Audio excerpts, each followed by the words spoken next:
Hola, nos encontramos nuevamente desde Alma Bariloche. En esta oportunidad tenemos el gusto de compartir este encuentro con el doctor Mariano Flores Velasco. Gracias, doctor, por sumarse a esta propuesta y desasnarnos sobre el tema de discapacidad con una mirada muy pedagógica. El doctor ha realizado un posgrado de residencia en Medicina Física y Rehabilitación en la Ciudad Autónoma de Buenos Aires, ha sido jefe de residentes también, y es el referente en la zona andina de discapacidad provincial y es médico también de la Junta Evaluadora de Discapacidad para la emisión del Certificado Único de Discapacidad. En esta oportunidad nos va a hablar sobre discapacidad con sus diferentes aristas y todo lo que deberíamos saber como cuidadores formales e informales respecto al tema. Bienvenido. Hola, buenas noches, Mara. Gracias por la invitación. Bueno, la idea de esta charla, como hemos charlado con la doctora, es contarles un poco sobre qué se debería entender por discapacidad. El tema de la discapacidad es un tema relativamente reciente, hablando de la historia humana, por más que haya existido gente con dificultades a lo largo de cientos de miles de años. En los últimos 20, 30 años se empezó a considerarle otro punto de vista, y la idea es que podamos homogeneizar nuestra semántica como para todos entender lo mismo desde el punto de vista de discapacidad. La charla va a tener un par de temas centrados en las definiciones, después un poco en la práctica, y después vamos a cerrar para que entiendan qué es un certificado de discapacidad y cómo se debe tramitar. Excelente. Les voy a contar un poquito sobre mi especialidad, como adelantó la doctora. No es una especialidad médica muy conocida, por eso quiero contarles de qué se trata. La fisiatría o medicina física y rehabilitación se ocupa del diagnóstico, la evaluación, prevención y tratamiento de las personas con discapacidad. El objetivo, digamos, de la especialidad es lograr o mantener, alcanzar o devolver el mayor grado de independencia funcional, con los fines de que esa persona pueda estar integrada socialmente y poder acceder a sus derechos como persona. El diagnóstico funcional de una enfermedad quiere decir que no me importa, desde el punto de vista cuál es el problema, digamos, el diagnóstico médico que tiene la persona, sino cómo ese diagnóstico afecta sus estructuras del cuerpo.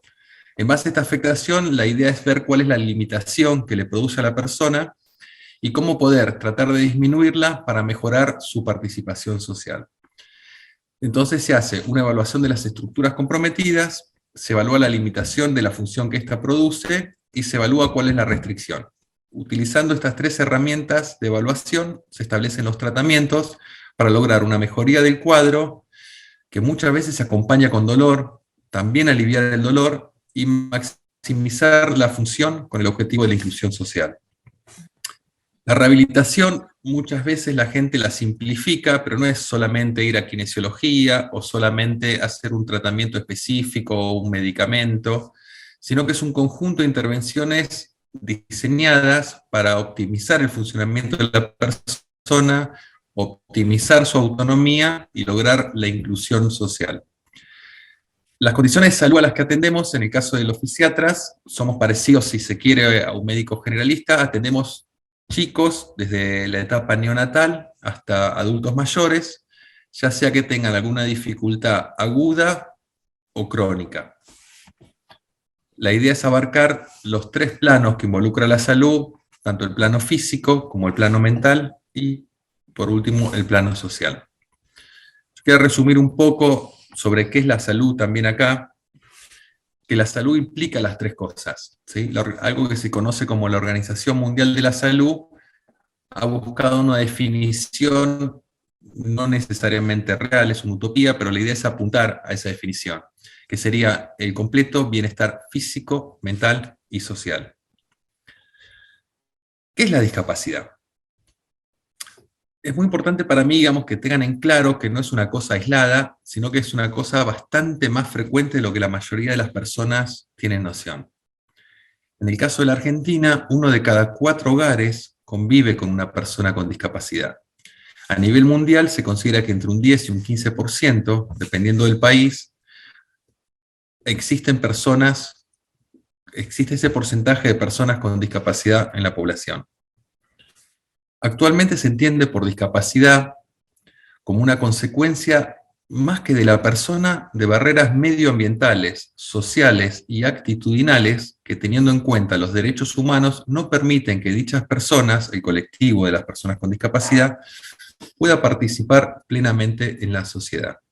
Entonces, más allá, digamos, del modelo médico, lo que hay que cambiar es el modelo social para que estas personas puedan tener derecho a llevar una vida más digna, más autónoma y sin vulnerar sus derechos. Para la Organización Mundial de la Salud, ¿qué se considera discapacidad?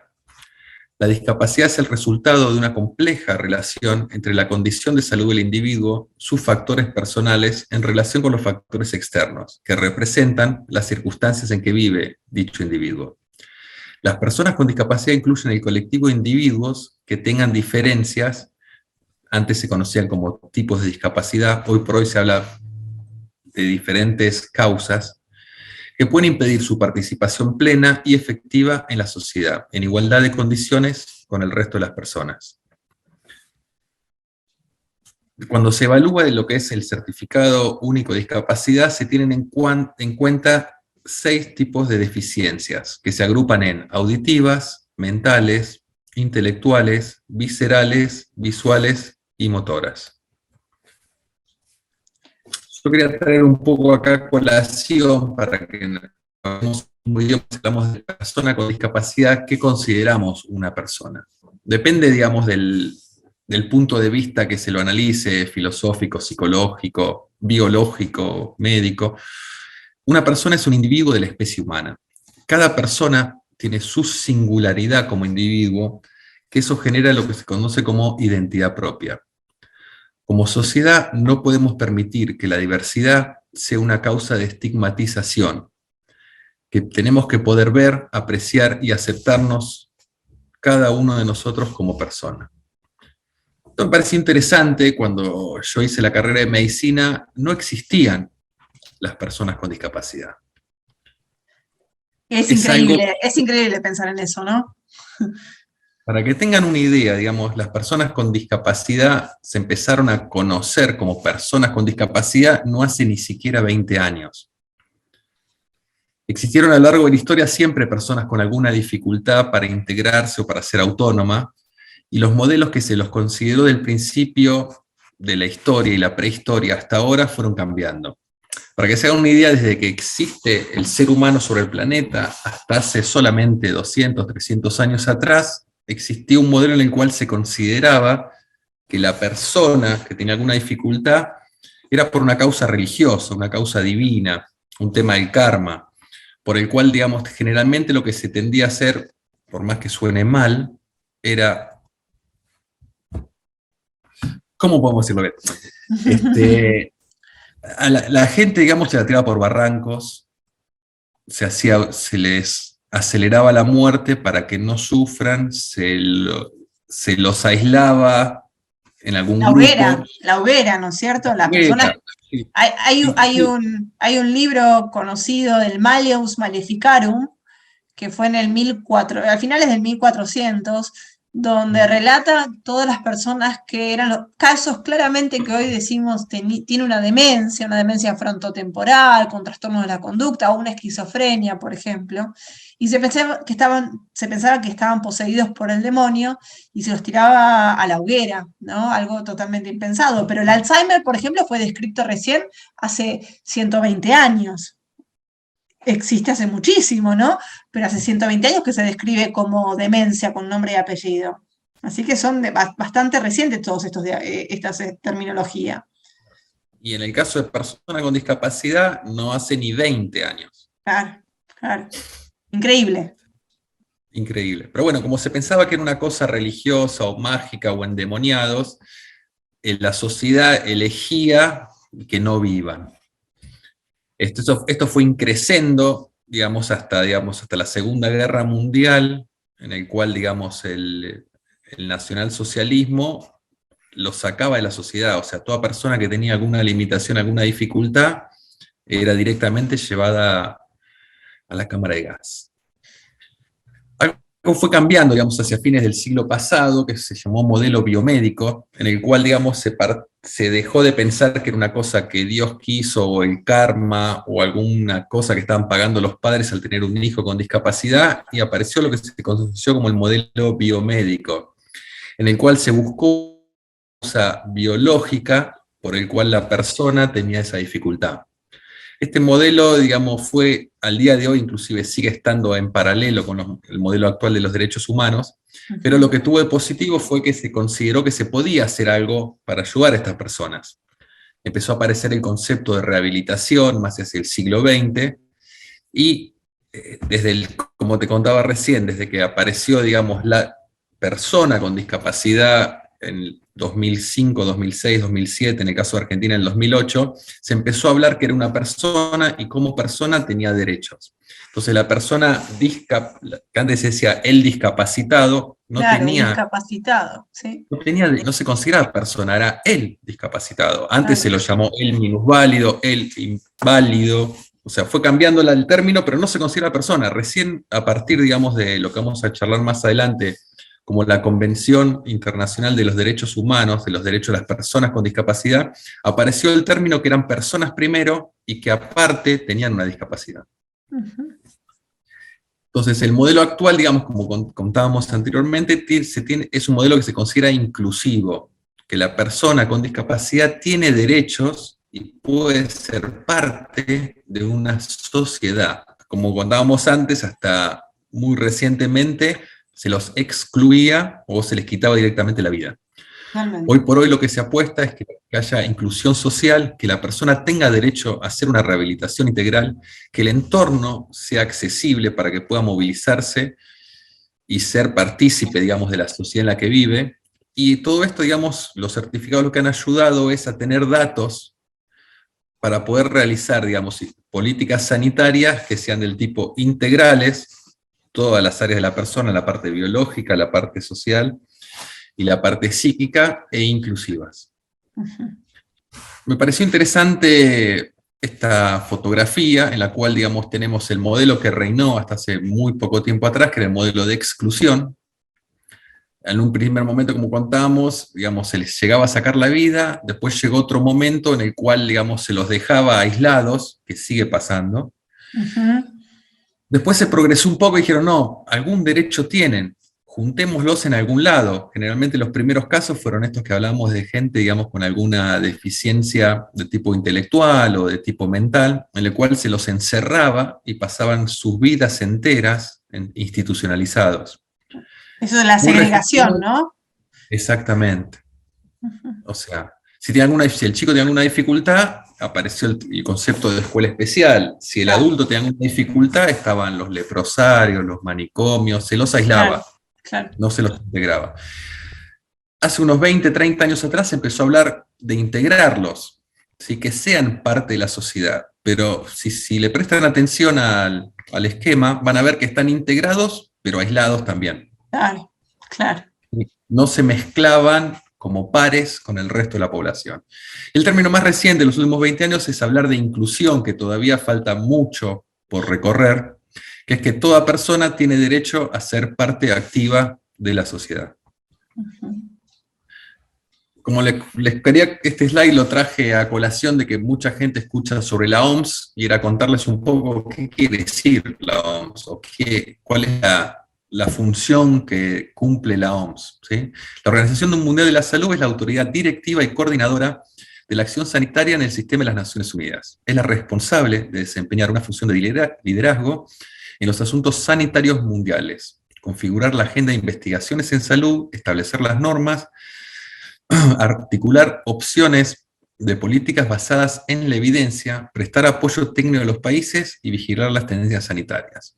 En el caso de la OMS, en lo que nos trae hoy acá, que es el tema de la discapacidad, hace muy pocos años atrás, comparativamente con todos los miles de años que han pasado, inventó esto que se llama la Clasificación Internacional de Funcionalidad, en el cual se tuvo en cuenta que no era solamente un tema de la persona que tiene esas deficiencias, sino que los factores ambientales restringían su capacidad de participar en actividades y su participación social. Perdón. Como les contaba antes, en el año 2006 se realizó lo que se conoce como la Convención Internacional sobre los Derechos de las Personas con Discapacidad. El propósito de esta convención fue promover, proteger y asegurar el pleno e igual disfrute de todos los derechos humanos y libertades fundamentales por parte de las personas con discapacidad, y respetar su dignidad inherente. Hoy por hoy, que no estamos más acostumbrados a hablar de derecho, nos parece algo básico, adquirido, pero tiene que darles muy en claro que esto no lleva ni 20 años de antigüedad, y recién está empezando. Todavía, digamos, hay mucha gente que no está accediendo a sus derechos ni a sus libertades fundamentales. La Convención tuvo ciertos principios, los cuales todos los países que firmaron la Convención tienen que apuntar a eso y están siendo evaluados y auditados para ver cómo están yendo con el correr de los años con sus políticas sanitarias y de inclusión de personas con discapacidad. Acá separé los que me parecen más importantes, que es el respeto a la dignidad inherente, la autonomía individual, incluida la libertad de tomar las propias decisiones y la independencia como personas. El derecho a la no discriminación, el derecho a la participación e inclusión plenas y efectivas en la sociedad, el respeto por la diferencia y la aceptación de las personas con discapacidad como parte de la diversidad y la condición humana. Me parece importante también recalcar el tema de la igualdad de oportunidades, la accesibilidad, la igualdad entre los seres humanos y el respeto a la evolución de la facultad de los niños y niñas con discapacidad, así como su derecho a preservar su identidad. Acá hay algunos términos, digamos, que se están utilizando cada vez más, pero me parece importante aclararlos para que todos estemos hablando el mismo idioma. Perfecto. ¿Qué es igualdad? Igualdad es el trato idéntico que un organismo estatal, empresa, asociación, grupo o individuos le brinda a las personas sin que medie ningún tipo de reparo, ya sea por el sexo, la clase social u otra circunstancia plausible de diferencia. O sea, la no discriminación. Me parece interesante el tema de la balanza, en el cual todos, independientemente de sus características individuales, estamos con el mismo derecho. Lo otro interesante es la accesibilidad. Originalmente, cuando uno pensaba en accesibilidad, pensaba en una rampa, pero hoy por hoy, digamos, se habla de accesibilidad universal, porque no solamente puede haber una persona con dificultades motoras, sino puede haber una persona con dificultades visuales, dificultades auditivas, dificultades viscerales, por las cuales no pueden acceder a sus derechos porque tienen limitada su participación. Entonces, hoy por hoy hablamos de accesibilidad universal, que es el grado en que todas las personas pueden utilizar un objeto, visitar un lugar o acceder a un servicio, independientemente de sus capacidades, como decíamos recién, cognitivas o físicas. Cuando hablamos de la rampa, mucha gente ve el simbolito de la persona en silla de ruedas, pero no solamente utiliza una rampa una persona en silla de ruedas. Una persona, un adulto mayor que está utilizando, digamos, un andador, va a necesitar esa rampa. Una madre llevando un chico en un cochecito de bebé también va a utilizar esa rampa. Una persona que transitoriamente tuvo un accidente y no puede subir escaleras también va a utilizar esa rampa. Por eso hablamos de que la accesibilidad sea universal. Clarísimo. Y otra palabra que apareció recientemente es la que se llama inclusión, que les adelantaba antes en el slide ese en el cual se hablaba de integración, exclusión, y lo más reciente es lo que consideramos inclusión. La inclusión es la actitud, tendencia o política de integrar a todas las personas en la sociedad, con el objetivo de que éstas puedan participar y contribuir en ella y beneficiarse en este proceso. La inclusión busca lograr que todos los individuos o grupos sociales, sobre todo aquellos que se encuentran en condiciones de segregación o marginación, puedan tener las mismas posibilidades y oportunidades de realizarse como individuos. Si el chico que tiene alguna dificultad se pasa toda su vida en la escuela especial, no está teniendo la posibilidad de estar con pares en una escuela común. Hoy por hoy, digamos, se apunta a que todos los chicos que se los pueda incluir, que puedan tener la experiencia de convivir con pares. A todo adulto que por alguna razón tiene una limitación, se trata de, en las empresas, en las instituciones estatales, que puedan, digamos, participar y hacer alguna tarea, con lo cual se sientan que están participando socialmente. Lo mismo, digamos, con el tema de recreación, la parte lúdica, que los teatros, que todas las actividades musicales que tengan acceso, que puedan, digamos, que las personas puedan tener accesibilidad para poder participar, incluidas en ese grupo social. Me pareció también interesante acá como, digamos, las diferentes personas con sus diferentes cualidades están siendo parte del mismo grupo. Ujú.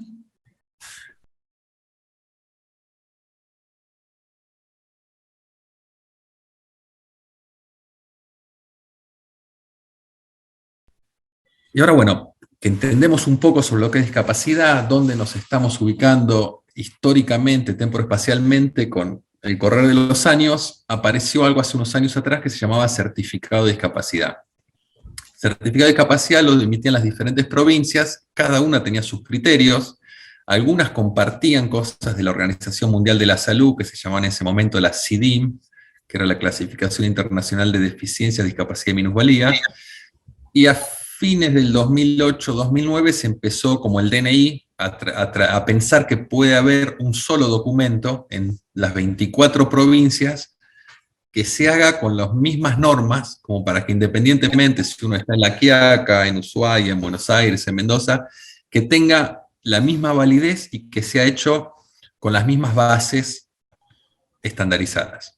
Esto se lo dio a llamar como Certificado Único de Discapacidad, quedó respaldado por una ley específicamente diseñada, que es la 24.901, que en el caso nuestro, Río Negro, adhirió 100% esa ley con la ley 34.067, si mal no recuerdo. La idea es que tengan una noción del certificado. Me parece que estos son los ítems más importantes a tener en cuenta. Primero, saber qué es un certificado. Después, cuáles son los beneficios de tener un certificado. Cómo se tramita. En este caso vamos a hablar de la localidad nuestra, Bariloche. Cuáles son los requisitos para hacer el trámite y en qué consiste el trámite. Entonces, primero, ¿qué es un certificado de discapacidad? El certificado de discapacidad es un documento público que certifica la discapacidad de la persona. Se realiza una evaluación por una junta interdisciplinaria. En el caso legal, se exige por lo menos que haya una psicóloga, una trabajadora social y un médico. Luego de una evaluación por esta junta interdisciplinaria se determina o no, en base a lo que les contaba, digamos, los protocolos de trabajo, que son los mismos en las 24 provincias, si existe o no discapacidad. Como es un documento, es válido en todo el país, independientemente de en qué provincia se gestione. La validez, o sea, es el mismo si estoy en Jujuy, si estoy en Córdoba, si estoy en Río Negro. Es exactamente el mismo certificado, con el mismo orden, con los mismos códigos, con la idea de que todos hablemos el mismo idioma. Este certificado le permite a la persona acceder a derechos y prestaciones que brinda el Estado, previstas en las leyes nacionales 22.431 y 24.901. En el caso de Río Negro se nos agrega lo que es la Ley Provincial de Discapacidad, que es la 2055. ¿Cuáles son los beneficios del Certificado Único de Discapacidad? En el caso de salud, es cobertura en un 100% de las prestaciones de rehabilitación. Entiéndase kinesiología, psicología, terapia ocupacional, fonoaudiología, musicoterapia. En el caso de los medicamentos, también la cobertura del medicamento relacionado al certificado de discapacidad en un 100%. En caso de que la persona necesite algún tipo de equipamiento, también en lo que sea relacionado al diagnóstico del certificado de discapacidad, también sea un 100%. Equipamiento, entiéndase, bastón, trípode, andador, una computadora braille, una silla de ruedas, una cama ortopédica,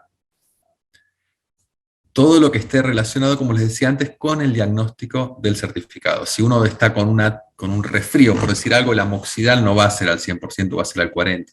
O si uno tiene presión, si es un medicamento crónico, va a seguir siendo al 70% y no al 100%. También tiene cobertura en transportes, tanto públicos como privados. En el caso del transporte público, en este momento solamente es el terrestre, no existen descuentos ni cobertura en transportes aéreos. Recuerde, el transporte terrestre no solamente es el tema del colectivo, corta, media y larga distancia, sino también el tren. Y a su vez existen lo que el ANSES brinda, que se llaman asignaciones familiares, más allá de la ayuda anual que reciben todos los chicos que estén, digamos, con un certificado de alumno regular, el hijo con discapacidad recibe lo que se considera lo que se llama asignación familiar cuádruple. En este caso, supongamos que la asignación familiar es de 1.000 pesos, los padres de este chico, uno de los dos, no los dos, van a recibir en vez de 1.000 pesos por mes, 4.000 pesos por mes. Otros beneficios que tiene el certificado único de discapacidad es, en el caso de las autopistas, hay que tramitarlo en cada localidad. Las autopistas son empresas que a veces tienen, por decir algo, tienen sus oficinas en Buenos Aires, en Córdoba, en La Pampa, hay que tramitarlo en cada localidad, y es la exención del pago de peajes. En el caso, digamos, de nuestra provincia, hay descuentos también en lo que es los impuestos municipales, las patentes del vehículo, y tienen que ir averiguando porque va cambiando la cosa, pero también hay descuentos en la luz, en el gas, etc. Después lo otro que sucede también es que la persona que tiene certificado de discapacidad muchas veces, no siempre, tiene dificultad para movilizarse, en cuyo caso puede tramitar lo que se llama el símbolo internacional de acceso, que permite el libre estacionamiento en los lugares permitidos. Aclaro esto porque a veces la gente piensa que puede estacionar en cualquier lado, o sea, en la puerta de un garage, en una parada de colectivos, en una entrada y salida de ambulancias de un hospital o de un cuartel de bomberos, no. La idea es que tengan más facilidad para estacionar, pero siempre con una cierta lógica que se use en los lugares permitidos. Y lo otro que también pasa a veces es que la idea es para la persona que tiene la discapacidad. Muchas veces he visto gente que tuve que charlar con ellos porque estaban utilizando el libre estacionamiento por más que la persona no estaba en el vehículo. Sí. No nos olvidemos de ponernos en los zapatos del otro. En el caso de Bariloche, la Junta de Discapacidad se encuentra en lo que se llama el Centro Administrativo Provincial, en la calle Onelli 1450, por supuesto no está cerca de la entrada, está al fondo del pasillo, bajando un piso, sean del ascensor o si no por escalera. Nuestros teléfonos son, bueno, la característica de acá es 0294 y los teléfonos son el 44 00021 o el 442-9251. En caso que quieran contactarse con la Junta por mail, nuestro mail es juntaevadiscapacidad@hotmail.com. ¿Cuáles son los requisitos? Otra cosa que, digamos, ¿por qué tengo que llevar un certificado médico para hacer un certificado de discapacidad? La Junta de Discapacidad certifica que existe alguna limitante en esa persona para poder participar libremente de sus derechos. Pero, digamos, el que conoce a la persona, que es su médico de cabecera o el médico especialista, es el que debe decir si existe o no alguna limitación por la cual esta persona no puede hacer ciertas actividades. En este caso, dependiendo de la enfermedad de la persona o la dificultad que tenga, tiene que acercarse a la Junta, ya sea personalmente, o si no la puede bajar de la página de Andis, o solicitarla por mail a la Junta, una planilla que le va a dar específicamente dependiendo de cuál sea su limitación. Generalmente para hacer el trámite se piden el certificado médico, en el caso por ejemplo de chicos se piden informes de cómo le está yendo en las terapias o en la escuela. En el caso de algunas patologías que se pueden hacer exámenes complementarios que certifican el diagnóstico, se solicitan exámenes complementarios. Supongamos que tengamos una hernia de disco, traer una resonancia donde conste que existen las hernias, o un electromiograma que diga que esos nervios están afectados. Y paralelamente, como todo trámite, la fotocopia del DNI, hoy por hoy se está usando más el CUIT también, así que la fotocopia del CUIT y del DNI, en caso que tenga alguna cobertura social, la fotocopia del carnet de la obra social o de la prepaga, y en caso que esté en actividad laboral, una fotocopia del recibo de sueldo. Debido a la pandemia, antes se hacía el trámite 100% personal, ahora se agregó la parte que se puede iniciar el trámite de manera virtual, y la idea es que para que no haya, digamos, pérdida de documentación, que la persona nos traiga, se acerque a las oficinas y poner toda esa documentación que requiera su enfermedad, más las fotocopias adentro de un sobre o un folio cerrado con un teléfono de contacto para que nos podamos poner en contacto con ellos para poder llamarlos y programar la evaluación. Entonces, ¿en qué consiste el trámite del certificado único de discapacidad?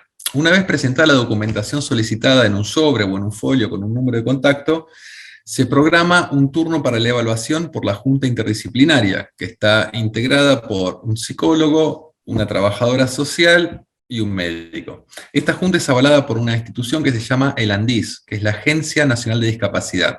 Anteriormente se la conocía como el SNR o Servicio Nacional de Rehabilitación. Cuando llega la instancia de evaluación de la persona, se evalúa en base a protocolos vigentes que los miembros de la Junta todo el tiempo van recibiendo nuevas actualizaciones. Y a su vez, los miembros de la Junta permanentemente tienen que ir rindiendo exámenes como para mantener su número de carga habilitado. Para hacer estos protocolos, si alguna vez ven un certificado, van a ver que está lleno de letras y números.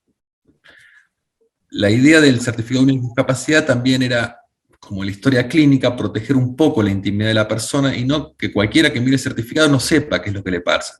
Entonces van a ver, utilizando esta cosa que le contaba antes, que es la clasificación integral de funcionalidad, que todos los síntomas o signos que pueda tener una persona, todas las limitaciones que pueda llegar a tener, existe un código alfanumérico que lo codifica. Como resultado de esta evaluación que tenga la persona, existen dos opciones groseramente hablando. Una es que se emita un certificado único, o lo otro es que la persona no encuadre dentro de los protocolos vigentes de discapacidad, en cuyo caso se emite lo que se llama una denegatoria. También pasa en algunas ocasiones que no queda claro en la instancia de evaluación la dificultad de la persona, entonces en ese caso la Junta tiene la capacidad de solicitar lo que se llama documentación ampliatoria. Como toda documentación en la Argentina, no existen certificados definitivos o vitalicios. En otra época existían los certificados definitivos, pero en esa época también teníamos, como yo le digo a la gente, el DNI verde, que era el mismo para toda la vida. Cuando se cambió la legislación de documentación en la Argentina, empezaron toda la documentación caduca, ya sea el registro de conducir, el DNI, el pasaporte, todo tiene una fecha de inicio y una fecha de caducidad. En el caso de los certificados de discapacidad, cuánto duran depende de la edad de la persona y del diagnóstico. Uno, digamos, un bebé que nació con alguna dificultad, no podemos decirle nos vemos en 10 años, por decir algo. O sea, la idea es ver, como la discapacidad es una situación, como les contaba antes, dinámica, es ver, digamos, qué tratamientos va haciendo.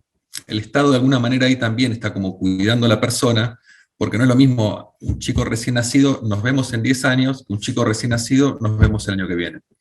El primer año de edad de un chico, en este caso, es muy importante. Todos los logros neuromotores, de neurodesarrollo que tiene, es importante que tenga acceso a las terapias que necesita. Aunque parezca mentira, al día de hoy todavía se encuentra uno con casos que pasaron años de la persona que nunca recibió el tratamiento que necesitaba de rehabilitación, que no se integró desde el punto de vista educativo y está aislado en un cuarto en el fondo de una casa. Quería agregar también, digamos, que con el director del Hospital Zonal, por el tema de las reevaluaciones, por el tema de la pandemia, se pospusieron los vencimientos del año 2020 y del año 2021 al año 2022. Consecuentemente, la demanda de certificación se triplicó. El director del Hospital Zonal se ofreció a abrir consultorios específicamente para estas personas. Entonces, si hay alguien que no tenga cobertura social o que haya elegido atenderse en el Hospital Zonal Bariloche, se puede acercar a la Junta de Discapacidad, que le vamos a dar directamente una planilla para que vaya a la ventanilla 5 o 6 del Hospital Zonal Bariloche, y ahí hay un consultorio destinado específicamente a todas estas personas. Que para que se hagan una idea, son más o menos 7.000. Wow, excelente. Bueno, gran trabajo.